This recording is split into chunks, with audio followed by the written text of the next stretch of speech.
টেকনাফে বিপুল পরিমাণ ইয়াবাসহ একজন মাদক পাচারকারী আটক। টেকনাফে ৫০ লক্ষ টাকা মূল্যের ১০,০০০ পিস ইয়াবাসহ একজন মাদক পাচারকারীকে আটক করেছে কোস্টগার্ড।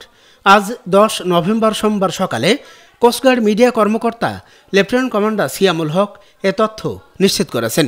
তিনি বলেন, গোপন সংবাদের ভিত্তিতে গত ৯ নভেম্বর ২০২৫ তারিখ রবিবার বিকাল ৪টায় কোস্টগার্ড স্টেশন টেকনাফ কর্তৃক টেকনাফ থানাধীন কেরুনতলি এলাকায় একটি বিশেষ অভিযান পরিচালনা করা হয়। অভিযান চলাকালীন উক্ত এলাকায় সন্দেহজনক একটি সিএনজি গাড়িতে তল্লাশি চালিয়ে অভিনব কায়দায় লুকায়িত প্রায় ৫০ লক্ষ টাকা মূল্যের ১০,০০০ পিস ইয়াবা জব্দ করা হয় এবং একজন মাদক পাচারকারীকে সিএনজি সহ আটক করা হয়। জব্দকৃত আলামত ও আটককৃত পাচারকারীর বিরুদ্ধে পরবর্তী আইনানুগ ব্যবস্থা গ্রহণের কার্যক্রম প্রক্রিয়াধীন রয়েছে।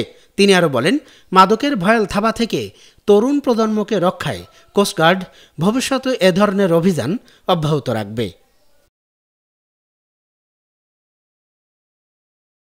চ্যানেলটি সাবস্ক্রাইব করে সাথে থাকার জন্য অসংখ্য ধন্যবাদ।